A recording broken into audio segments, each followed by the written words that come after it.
Halo adik-adik, selamat bertemu kembali.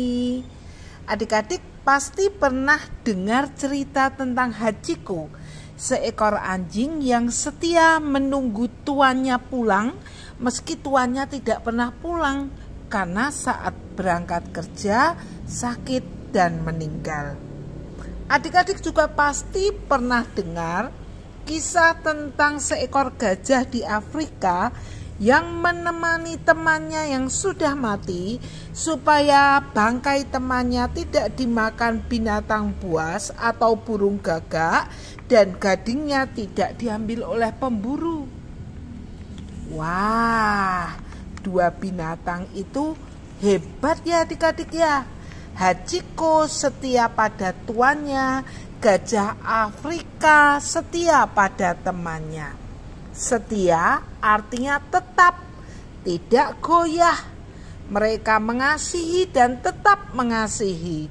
Mereka mengasihi dan tidak pernah goyah meskipun yang dikasihi sudah meninggal. Tapi untuk setia tentu saja tidak mudah. Hachiko dan gajah Afrika tadi tidak bisa seenaknya. Dia harus tetap di tempat di mana dia biasa menunggu tuannya pulang. Dia harus tetap di tempat di mana temannya itu mati. Hachiko dan gajah Afrika juga harus bisa menahan diri. Menahan diri ketika mereka ingin melakukan hal yang mereka sukai. Menahan diri dari godaan-godaan yang di luar. Hachiko dan gajah di Afrika tadi mengorbankan diri dan waktunya dari melakukan yang mereka senangi. Bagaimana dengan kita adik-adik? Minggu lalu kita mendengar kisah tentang Raja Sedekia. Seharusnya Raja Sedekia tetap setia kepada Tuhan ketika dia diangkat menjadi raja oleh Raja Babel. Seharusnya Sedekia membawa kesulitan-kesulitannya sebagai seorang raja kepada Tuhan. Seharusnya Raja Sedekia tidak memikirkan kepentingannya sendiri, seenaknya sendiri, dan melakukan hal-hal yang membuat dia sendiri malah jadi berbahaya. Kesetiaan itu diperlukan. Demikian juga kita sebagai anak-anak Tuhan. Kita pun juga harus setia kepada Tuhan. Tapi memang tidak mudah adik-adik. Kak Yeni juga sering kalau sudah sangat lelah dan mengantuk, berdoanya cepet-cepet aja.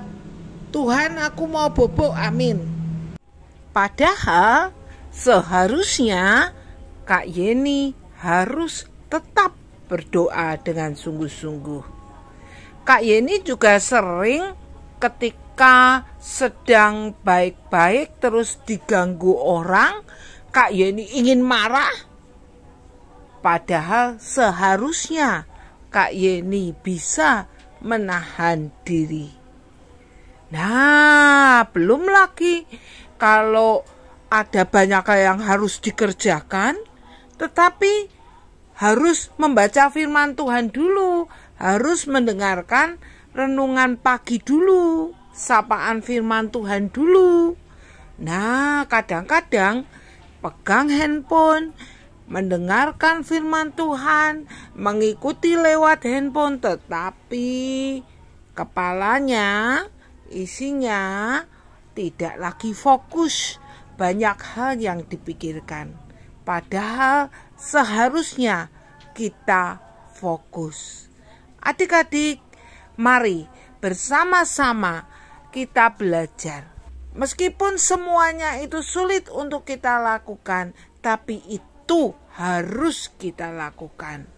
Karena kita mau menyenangkan hati Tuhan dan itu juga untuk kebaikan diri kita sendiri. Mari kita terus setia kepada Tuhan. Oke. Bye-bye. Sampai ketemu lagi. God bless you.